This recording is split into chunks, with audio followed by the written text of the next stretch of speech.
Hey, what's going on, guys? Welcome back to another video. Today we're going to be going over how to sell on Amazon, ramping up to 2020. And if you're new here, please feel free to like and subscribe. This is going to be the first video in my, which I haven't announced yet, YouTube Amazon FBA free course. So we're going to be doing a mini course going over how to get started on Amazon.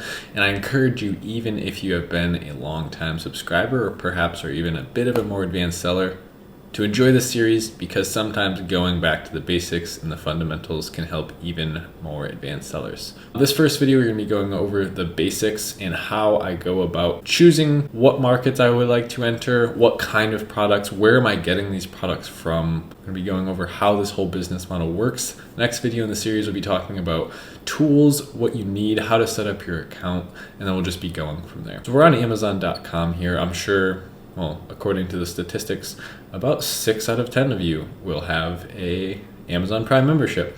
I don't think we have to worry about who's a Prime member.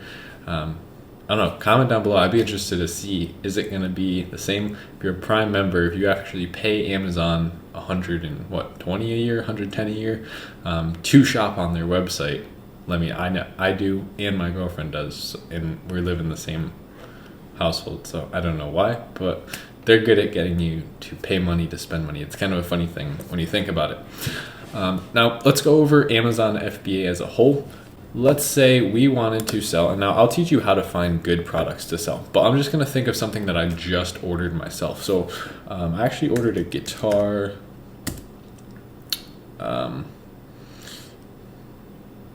toolkit, right? So it's for adjusting your neck, adjusting strings. I actually went with the Ernie Ball one because that's the best brand that I saw. But let's open up this tool here, and don't even worry about if you know what this tool is.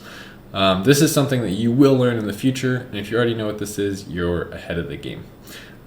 Cool, so it looks really good. This is something that I personally like. And now I would say don't go into Amazon with a pre-existing notion of what you should be selling. It's almost a handicap for me to say I only want to sell guitar things, because then everything else is immediately a no, whereas the best possibility might not have been something that I'm personally passionate about. So my model for doing this is creating a cash flow system with an Amazon-based, really, I almost don't like saying it's an Amazon FBA business, because it's just a business that captures payment on Amazon.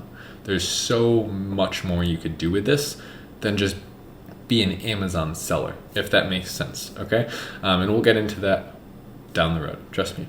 So what I would do is, if I say this checked out, right? I would take this product right here, and then I would search guitar toolkit on a website called Alibaba.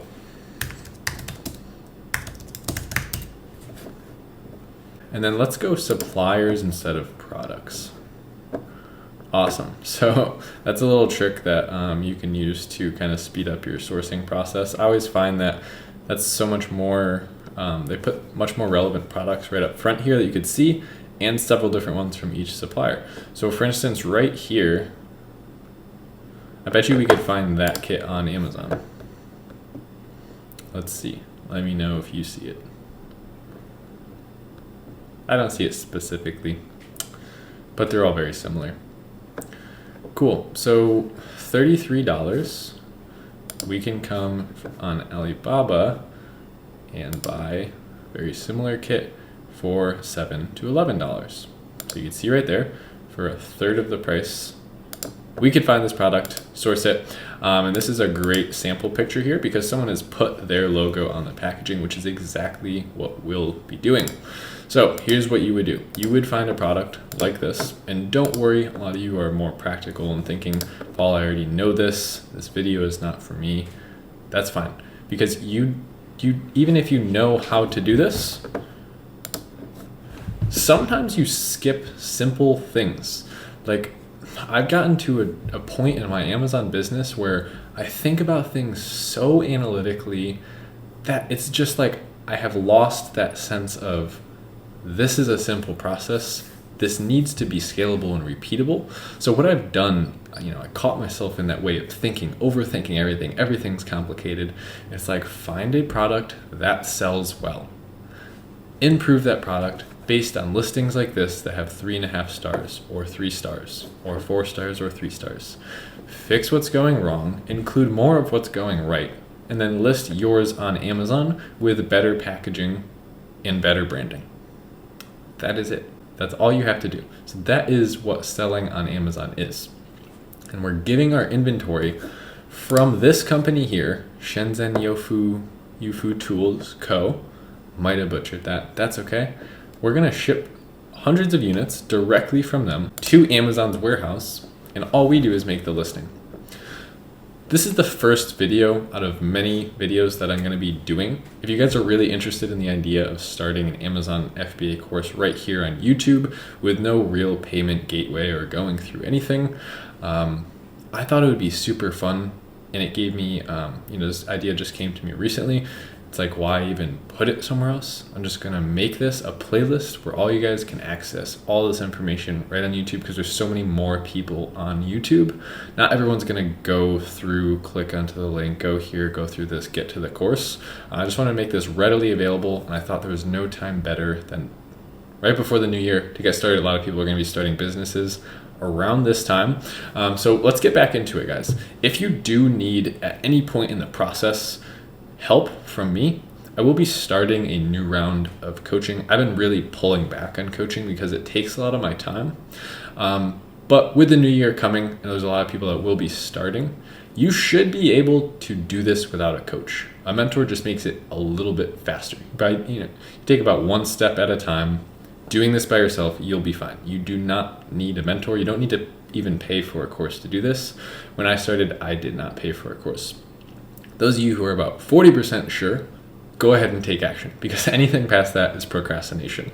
But if you do get going and you find that you do need a hand with something, you could reach out to me. I will leave a link in the description called Savage Student, and you'll be able to sign up for my monthly coaching, which gets you access to me personally to message me, and you could also do calls with me. So feel free to use that resource. I try and make as many slots as I can available. They do go fast though. So what I would do in this case is I would first of all, I would spend an hour, right? Give yourself an hour and go through all of these listings and look at all their reviews, right? So there's like this idea that you have to make your differentiation based on your competitor, which is so wrong. There's a really good book called The Infinite Game by Simon Sinek, and it talks about how you need to be making, well, this is paraphrasing. What I got from it is that you need to make customer-based innovations, which you could call differentiations in our case on Amazon, instead of competitor-based innovations and differentiations. There's a great story about, the speaker Simon Sinek. He went to a Microsoft conference to do a speech, and one of the things that he got from that was Microsoft's version of the iPod at the time. Then, the same night, he had scheduled another Apple seminar he was going to speak at. And then one of the high-ups in Apple after his seminar, was like the 50th highest ranking executive in Apple. He talks to the guy and says, hey, I just came from Microsoft. And this is a perfect example. I don't even remember what the name, why don't we figure that out really quick? They're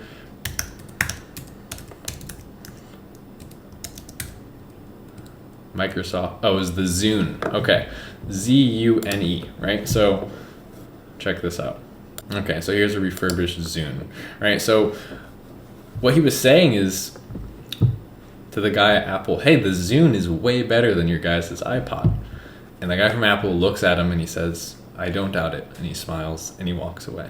And the reason for that is because Apple's always worried about their association with their customer and making that customer experience amazing, right? So Apple has become like the Ferrari of phones, right? Like you go to a third world country with an iPhone, like with a gold case on, like people are like, whoa, like what is that? Like we don't see it that way because we are using them every day. You're probably watching this video from one, but what you have in your hand is amazing. The reason that the Zune, I couldn't even remember the name of it or it didn't catch on, is because it wasn't created based on the customer's input and the customer in mind. It was created to be better than an existing product. So you can't differentiate just to be better than an existing product because there's no customer connection there. Why did you make those changes? To be better than this product. But what if this product was already good and the things that you're adding no one cares about? That's essentially what happened here, is the things that they added, it's more impressive, but impressive without a cause. So I see that time and time again with people starting, and myself in the past, is you have to make your differentiations. What I would do is I would come to this listing. We could click on literally any of them. Like this one, whatever, this one's fine. Has 4 stars. That means that 20% of the people didn't like it. Probably even more than that because of the way stars work, yeah. So let's see, 10% of people gave it a 2-star rating. So the case was in absolutely horrible condition out of my box. All elastic bands meant to hold the specific tools were either partially torn or broken, and everything fell out onto the floor upon opening the case. Packaging is one of the biggest complaints I have ever seen. So what I do to deal with that is I never use the manufacturer's packaging. It shouldn't happen, guys. You should not just order this and have them put a barcode on it and sell it. It is so unprofessional. Like, even this mug that I bought came in this box with the saying that was on the mug, "Proceed as if success is inevitable," on the box, with their logo on the side, on the top, with the barcode on the bottom in a nice white glossy box. So nice that I literally kept the box. There is no mug in this, because it's like a nice little desk thing. Like, I just look at it and it's like a little motivational quote. Imagine if I got that, and I don't know, I don't even have bad packaging next to me, right? And like it came in something like, I don't know, I don't have bad packaging because the things that I buy don't have bad packaging. That's my point, right? It's like I'm not gonna purchase something. The things that I do that come in bad packaging, I'm always very underwhelmed. Now let's go to something like, while we're on the topic of guitars, right? Like, imagine you made the best guitar strings ever, right? Look at how guitar strings come. Look at the packaging. Like, these are guitar strings that I would use. Not these ones. Specifically, I actually like the thicker gauge, but okay, that's neither here nor there. This is beautiful packaging. So much so that they're actually leveraging their brand, but they only have 2 pictures in a video. Now, if you were to just say, I could make better strings than those, I'm gonna do a cobalt wound, I'm gonna do, extra wrapping near the base, an extended life string that doesn't rust, right? It would not matter if your packaging looked like, I don't know, again, it's hard because there's not gonna be really horrible packaging here. But for instance, the Elixir ones don't do as much for me as the Ernie Ball bright packaging, 7-string, funky little text with the eagle, right? Made in the USA right on the front. We have that here, literally right here. Like, those are the ones that I bought, right? I don't buy the ones that look like that, right? Like, that's the inside. I don't want to go into too much here. Like, I get really excited when I'm talking about this stuff. But what you would do is you'd have a freelancer design your packaging to look like this, right? Not exactly like this. But you would have a freelancer design your packaging, and then you just send your supplier the file. So now you have studied the reviews. You found a product that has demand. You found it on a supplier on Alibaba.com. You have customized your packaging. I want to show you an awesome example of this. I think this is always kind of one of those listings that I go back to, and I literally use them as inspiration because this is such a good example of reputable branding. How comfortable would you feel ordering this product if you were gonna get a bonsai tree seed starter kit? They have literally, one thing that I absolutely love that they've done is they show you what it's gonna look like when you open their packaging, right? Look how neat that is. Look how beautiful the packaging is. They have a wooden box for their packaging. That immediately destroys that inner brainstem, reptilian brain, subconscious signal that says, don't get it, right? The reason that you usually would say don't get it is because there's an element of fear and you don't know how it's going to arrive. Like, you know, this. Okay, plenty of people probably order this, but they're like, I would feel, let's put it this way, significantly less comfortable ordering this versus that listing we were just looking at right here, because of the branding, because of the reputability. Say, okay, Garden Republic, this looks official. I can't wait to open that box up. And when I do open it up, I could use it for that. And then when I open it, it'll look just like that. It'll be super neat. So guys, to simplify this, we're gonna wrap up this first video here. What we're gonna be doing in this series, we're gonna be going over step by step how you can take, right on YouTube, it'll be a playlist. This will be the first one in the series. So if you're just seeing this, next one will be coming out tomorrow. We're gonna be going back to daily uploads for the course of this series, Monday through Friday. So you could always look out for the next episode. It'll just be tomorrow, if it happens to be a weekday. But yeah, if you guys are new here, you like the idea of this, please like and subscribe.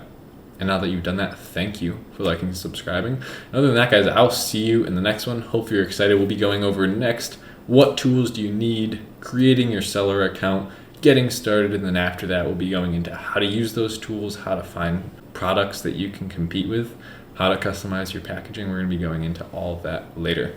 All right, see you in the next one.